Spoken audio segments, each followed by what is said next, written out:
खुद को दलितों का सबसे बड़ा मसीहा बताने वाले, दलित समाज को हक और महिलाओं को सम्मान दिलाने की हुंकार भरने वाले और बदलाव की सियासत का वादा करने वाले नगीना सांसद और भीम आर्मी चीफ चंद्रशेखर रावण का सियासी करियर अब दांव पर है। एक और प्रयागराज हिंसा में उनकी भूमिका पर सवाल उठ रहे हैं। योगी पुलिस का ताबड़तोड़ एक्शन शुरू हो चुका है, तो दूसरी ओर डॉक्टर रोहिणी घावरी ने एक बार फिर भीम आर्मी चीफ के खिलाफ जंग का ऐलान कर दिया है। रोहिणी ने चंद्रशेखर की न सिर्फ मुश्किलें बढ़ा दी है, बल्कि हर ओर से उनका रास्ता बंद कर दिया है। हम आपसे कहते आ रहे हैं कि चंद्रशेखर बहुत जल्द सलाखों के पीछे होंगे और प्रयागराज में इसकी झलक भी दिख गई थी। लेकिन अब चंद्रशेखर पर यौन उत्पीड़न का आरोप लगाने वाली दलित बेटी रोहिणी घावरी ने नए खुलासे कर दिए हैं। चंद्रशेखर के असली चेहरे को एक बार फिर से बेनकाब कर दिया है। ऐसे में बड़ा सवाल है कि क्या अब एक दलित बेटी को न्याय मिल पाएगा, क्योंकि मामला सिर्फ सियासत का नहीं बल्कि महिला स्वाभिमान का भी है, जिसे लेकर चंद्रशेखर के भेष में रावण हुंकार भरते हैं। नमस्कार, कैपिटल टीवी उत्तर प्रदेश के स्पेशल शो थर्ड आई में आपका स्वागत है। आज थर्ड आई में आपको बताएंगे भीम आर्मी चीफ चंद्रशेखर को लेकर हुए नए चौंकाने वाले खुलासे के बारे में, साथ ही संकट में फंसे उनके सियासी करियर की जानकारी भी आपको देंगे। नगीना सांसद चंद्रशेखर रावण पर नए आरोप, रोहिणी घावरी पत्नी और अब साले की एंट्री, भीम आर्मी चीफ एक बार फिर बेनकाब, दलित बेटी को क्या मिल पाएगा न्याय। नगीना सांसद चंद्रशेखर रावण का समय ठीक नहीं चल रहा है। पहले उन पर दलित समाज की बेटी रोहिणी घावरी ने यौन उत्पीड़न के गंभीर आरोप लगाए, धोखाधड़ी के आरोप लगाए, शादीशुदा होने के बावजूद उनके साथ शोषण का आरोप लगाया। एक के बाद एक कई बड़े खुलासे किए। प्रयागराज में भड़के दंगे को लेकर उन पर आरोप लगाए जा रहे हैं और अब जब प्रयागराज के उपद्रवियों के खिलाफ योगी सरकार का एक्शन जारी है, तो मैदान में रोहिणी घावरी भी कूद गई हैं और उन्होंने सोशल मीडिया साइट एक्स के जरिए चंद्रशेखर रावण पर बड़ा हमला बोला है। पहले उनके बयान के बारे में आपको बताते हैं, फिर आपको नए खुलासे की जानकारी देंगे। रोहिणी ने कहा कि जो चंद्रशेखर चला रहा है वो बहुजन आंदोलन नहीं है। अंबेडकर आंदोलन नौजवानों के भविष्य की बलि नहीं मांगता। बाबा साहब के सपनों का समाज शिक्षित समाज है।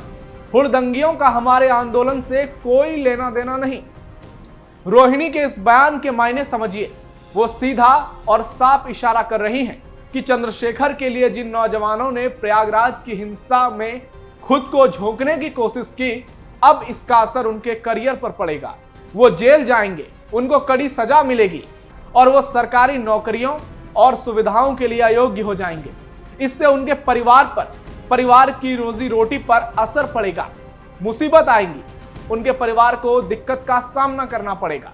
जबकि चंद्रशेखर तो मस्ती में दलित मसीहा बनने की हुंकार भरकर घूमते रहेंगे। अगर गौर किया जाए तो रोहिणी की बातों में दम है, क्योंकि योगी सरकार दंगाइयों के खिलाफ तेजी से कार्रवाई कर रही है। करीब 100 लोगों की गिरफ्तारी भी हो चुकी है और 500 से ज्यादा लोगों पर केस दर्ज हुए हैं, जिनमें से 50 नामजद हैं और ताबड़तोड़ एक्शन जारी है और बहुत जल्द एक एक आरोपियों को सलाखों के पीछे भेजा जाएगा।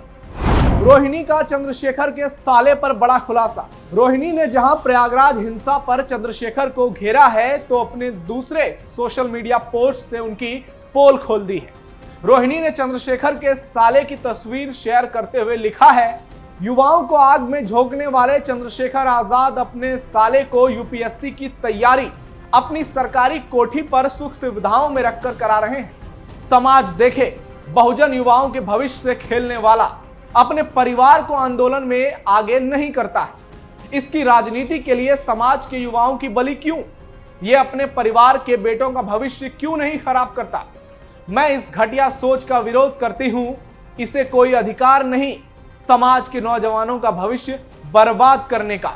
रोहिणी ने चंद्रशेखर रावण के एक और खेल को बेनकाब किया है और जो बात कही है वो सोचने वाली है कि एक और वो नौजवान हैं जो चंद्रशेखर के लिए पुलिस पर पत्थर फेंक रहे हैं, सरकारी संपत्तियों को जला रहे हैं, आम लोगों को परेशान कर रहे हैं, और दूसरी ओर उनका अपना साला है जो एक शानदार जिंदगी एक सांसद के घर में रहकर जी रहा है। उसे तमाम सुख सुविधाएं मिल रही हैं और वो यूपीएससी की तैयारी कर रहा है। देश में होने वाली सबसे बड़ी परीक्षा की, यानी कुछ दिन बाद वो एक बड़ा ऑफिसर बन सकता है, आईएएस आईपीएस बन सकता है, जीजा सांसद और साला अधिकारी हो सकता है। और दूसरी ओर चंद्रशेखर के समर्थन में हुड़दंगबाजी करने वाले गुमराह दलित युवा जो अब जेल में अपने सपनों को बर्बाद होते देखेंगे, क्योंकि उनकी जिंदगी तो अब तबाह हो चुकी है, क्योंकि उनका नाम देश विरोधी गतिविधियों में शामिल हो चुका है और उन पर एनएसए के तहत कार्रवाई की जाएगी। रोहिणी घावरी को कब मिलेगा न्याय? डॉक्टर रोहिणी घावरी की बातों में वाकई में दम लगता है और उनके खुलासे भी कई दलित युवाओं की आंखें खोलने वाले हैं। हालांकि जिनका ब्रेन वॉश हो चुका है उन्हें लेकर कुछ नहीं कहा जा सकता, लेकिन अब सवाल यही है कि जो रोहिणी पूरे दलित समाज का चिंता कर रही हैं, उनके युवाओं की बात कर रही हैं, उनके सम्मान और स्वाभिमान की बात कर रही हैं, क्या उस रोहिणी को न्याय मिलेगा जिनकी जिंदगी रावण ने तबाह की है, जिनके सपनों को रावण ने मिट्टी में मिलाया है, जिनकी आबरू इज्जत पर दुनिया भर के सवाल उठने लगे हैं? क्योंकि चंद्रशेखर के हाव भाव देखकर तो यही लगता है कि वो बेफिक्र हैं, उन्हें रोहिणी को लेकर कोई चिंता नहीं है। चंद्रशेखर को कानून का इतना फिक्र होता तो प्रयागराज में वो अपने समर्थकों को हिंसा करने से रोक सकते थे, लेकिन उन्होंने ऐसा नहीं किया। पुलिस के साथ उनका बर्ताव और उनके तौर तरीकों से रोहिणी भी परेशान है और उनके जहन में भी खुद के लिए न्याय को लेकर कई सवाल हैं। क्या वो चंद्रशेखर के खिलाफ जीत पाएंगे? क्या वो दलितों की जिंदगी बचा पाएंगे? क्या वो सिस्टम से मुकाबला कर पाएंगे? क्या वो दलितों के साथ हो रहे अन्याय के खिलाफ वाकई में एक्शन ले पाएंगे? क्योंकि वो बार बार कहती हैं कि रावण बहुत मजबूत है, लेकिन मैं इसे सजा दिलाकर रहूंगी, मैं इसे बेनकाब करके रहूंगी और तब तक लड़ती रहूंगी जब तक कि मुझे न्याय नहीं मिलेगा। इसके लिए मुझे भले ही स्विट्जरलैंड से भारत क्यों ना आना पड़े। खतरे में नगीना सांसद का सियासी करियर। भारत के इतिहास को देखें तो बड़े बड़े नेता भी सलाखों के पीछे जा चुके हैं। कई बड़े दिग्गजों की गिरफ्तारी हुई है और सालों साल उन्होंने जेल में काटी है और अब बारी चंद्रशेखर रावण की है, ऐसा रोहिणी का कहना है। उन्होंने राष्ट्रीय महिला आयोग में चंद्रशेखर के खिलाफ शादीशुदा होने के बावजूद प्यार का नाटक कर होटल और अपने घर में बुलाकर शारीरिक संबंध बनाने और उनके साथ धोखाधड़ी के आरोप में शिकायत दर्ज कराई। साथ ही उन पर कई गंभीर और संवेदनशील आरोप भी लगाए। अगर ये आरोप सही साबित हुए तो न सिर्फ चंद्रशेखर की छवि पूरी तरह से मिट्टी में मिल जाएगी, बल्कि उनकी लोकसभा सदस्यता भी जा सकती है और उनका सियासी करियर भी तबाह हो सकता है। क्योंकि एक बार यदि छवि पर दाग लग गए, इज्जत पर दाग लग गई, तो उसे धुलना मुश्किल ही नहीं, नामुमकिन होता है, खासकर भारत की सियासत में। आपको बता दें कि उन पर पहले से ही यौन उत्पीड़न के आरोप लग चुके हैं। कुल मिलाकर भीम आर्मी चीफ और नगीना सांसद चंद्रशेखर रावण संकट में है और उनका सियासी करियर भी चुनौती का सामना कर रहा है और आने वाला समय तय करेगा कि उनका भविष्य यानी सियासी भविष्य क्या होगा।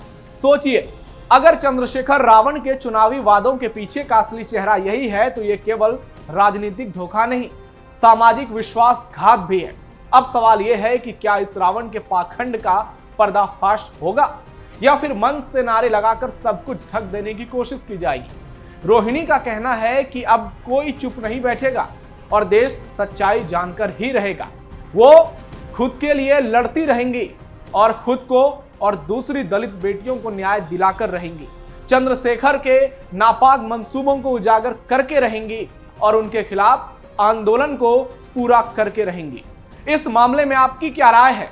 आप क्या सोचते हैं चंद्रशेखर रावण को लेकर, रोहिणी घावरी के आरोपों को लेकर और जो नए खुलासे किए गए हैं उनको लेकर? कमेंट बॉक्स में जरूर बताइए। फिलहाल थर्ड आई में इतना ही। आप जुड़े रहिए कैपिटल टीवी उत्तर प्रदेश के साथ। धन्यवाद।